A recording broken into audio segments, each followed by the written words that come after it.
আসসালামু আলাইকুম। আজকে একটা প্রশ্নের উত্তর দেব মুস্তফা মহসিন ভাইয়ের প্রশ্ন। উনি জানতে চেয়েছেন ভিজিট ভিসার জন্য গুরুত্বপূর্ণ ডকুমেন্টসগুলো কি কি এবং ব্যাংক ব্যালেন্স নিয়ে একটু আলোচনা করবেন প্লিজ। ভিজিট ভিসার জন্য গুরুত্বপূর্ণ ডকুমেন্ট হচ্ছে আপনি কেন ভিজিট করতে চাইছেন, আপনার পারপাস কি ভিজিট করার।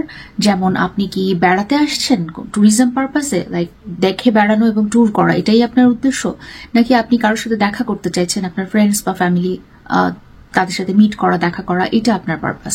যেটা আপনার পারপাস সেই অনুযায়ী কিছু ডকুমেন্টেশনের প্রিপারেশনের ব্যাপার আছে। যেমন আপনার যদি ট্যুরিজমই পারপাস হয় তাহলে আপনি এখানে একটা হোটেল, নিশ্চয়ই হোটেল এয়ারবিএনবি কিছু একটাতে থাকবেন, সো সেটার একটু বুকিং, অ্যাডভান্স বুকিং দিয়ে রাখবেন, সেই ডকুমেন্টটা দেবেন। রিটার্ন ফ্লাইট টিকেটের ডকুমেন্ট দেবেন। কোন কোন লোকেশন আপনি ভিজিট করবেন, টুরিস্ট স্পটগুলো ভিজিট করবেন, সেগুলোর একটা আইটিনারি দিবেন যে কবে কোন জায়গায় আপনি ভিজিট করার প্ল্যান করেছেন। এছাড়া আপনার আগে কোথাও ভিজিট করা আছে কিনা, অন্যান্য কোনো দেশে ভিজিট করা থাকলে সেগুলোর একটা লিস্ট দেয়া, এবং এটা হেল্প করে ভিজিট ভিসা অ্যাপ্লিকেশনের ক্ষেত্রে ট্যুরিজম পারপাসে বিশেষ করে। প্রিভিয়াস হিস্ট্রি অফ ইমিগ্রেশন বা প্রিভিয়াস হিস্ট্রি অফ ভিজিট, এটা খুব হেল্পফুল। তো এই জিনিসগুলো আপনি ট্যুরিজম পারপাসে আসলে তৈরি করবেন। আর আপনার যদি পারপাস হয় যে আপনি কারোর সাথে দেখা করতে আসছেন, এখানে আপনার ফ্যামিলি আছে বা ফ্রেন্ডস আছে এবং তারা আপনাকে ইনভাইট করেছে, সেটার উপরে বেস করে আপনি অ্যাপ্লিকেশনটা যদি করেন, সেই ক্ষেত্রে ইনভাইটেশন লেটার এবং ইনভাইটেশন লেটারের একটা ফরম্যাট বা একটা কি কি থাকবে আপনার লেটারে, এটার একটা গাইডলাইন কিন্তু আইআরসিসির ওয়েবসাইটে আছে। তো সেই অনুযায়ী ইনভাইটেশন লেটার থাকা, আর পাশাপাশি যিনি ইনভাইট করছেন তার অ্যাড্রেস কি, তার লিজ কোনো ডকুমেন্ট থাকলে লিজ এগ্রিমেন্ট অথবা মর্টগেজ ডকুমেন্ট অথবা যে কোনো রকমের, মানে উনি রেসিডেন্সিয়াল প্রুফ কি, উনি পিআর বা সিটিজেন, সেটার একটা প্রুফ। সো এই উনি মানে ইনভাইটার রিলেটেড যেই ডকুমেন্টগুলো দেয়া যায়, যত বেশি পারবেন, যত স্ট্রং আপনি এস্টাবলিশ করতে পারবেন যে উনি আপনার কে হয়, রিলেশনশিপের ডকুমেন্টও দিতে হয়। সো এই জিনিসগুলো ডকুমেন্ট হিসেবে তখন অ্যাড করতে হবে। এরপরে আসে আপনার কান্ট্রি টাই এর ডকুমেন্ট। সো ভিজিট ভিসা তো একটা ভিজিট পারপাসে করা অ্যাপ্লিকেশন এবং এটা একটা টেম্পোরারি রেসিডেন্ট ভিসা অ্যাপ্লিকেশন। ফলে আপনি যে দেশে ফেরত আসবেন আপনার ভিজিট শেষ করে, সেটার কি কি কারণে আপনি দেশে ফেরত আসবেন, কেন আপনি কানাডাতে থেকে যাবেন না, পুল ফ্যাক্টরগুলো কি আপনার দেশে, নিজের দেশে, সেইগুলো প্রমাণ করে কিছু ডকুমেন্ট সাবমিট করতে হবে।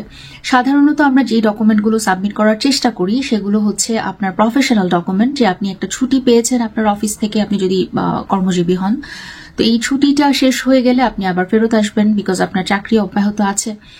আপনি যদি একজন স্টুডেন্ট হন তাহলে ক্লাসেস চলছে এবং একটা সেমিস্টারের ব্রেকে হয়তো আপনি আছেন, আপনি এসে আবার জয়েন করবেন ক্লাসেস, এরকম কিছু ডকুমেন্টেশন দেবেন। আপনি যদি বিজনেস পার্সন হন তাহলে বিজনেসটা আপনার যে ওনারশিপের ডকুমেন্টগুলো আছে, রেজিস্ট্রেশন বা লাইসেন্সিং আছে, এই জিনিসগুলোর ডকুমেন্ট দেবেন। আর এছাড়া আপনার ফাইন্যান্সিয়াল ডকুমেন্টেশন দিতে হয়, যে আপনি আপনার ব্যাংক স্টেটমেন্ট তো আমাদের দিতে হয়ই, পাশাপাশি ট্যাক্সের পেপার খুব ইম্পর্টেন্ট রোল প্লে করে। মনে রাখবেন ট্যাক্সের পেপার গত 2 বছরের দেবেন অতি অবশ্যই।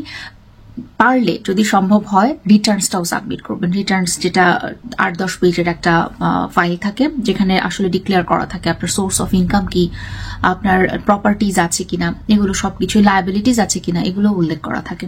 সো এই রিটার্নসটাও আপনি সাবমিট করার চেষ্টা করবেন past 2 ইয়ার্সের জন্য। আর ভাই জানতে চেয়েছেন ব্যাংক ব্যালেন্স নিয়ে আলোচনা করার জন্য। সো ভিজিটটা আপনি এগেন কি কারণে ভিজিট করছেন সেটার উপরে একটা ডিপেন্ড করবে, বিকজ আপনি যদি একদম ট্যুরিজম পারপাসে ভিজিট করেন তাহলে ডেফিনেটলি আপনার ভালো পরিমাণ সেভিংস থাকা উচিত। আদারওয়াইজ ট্যুরিজম পারপাসে তো আমরা খুব খরচ করে ট্রাভেল করি না। আপনি যদি কারোর সাথে দেখা করতে আসেন তাহলে সেই দেখা করাটাও অবশ্যই আপনার যথেষ্ট সেভিংস থাকতে হবে, কিন্তু ধরেন ডায়ার নেসেসারি, যে এইটা এমন একটা সিচুয়েশন যে আপনার খুব বেশি সেভিংস না থাকলেও আপনার যেতে হচ্ছে, এরকম সিচুয়েশন হলে তাহলে একটুখানি কম অ্যামাউন্ট দেখালেও হয়। সো রাফলি অ্যামাউন্টটা আসলে ভ্যারি করবে আপনার ফ্যামিলি মেম্বার এবং সবকিছুর উপরে, আপনার প্রফেশনাল, আপনার বয়স, সবকিছুর উপরে।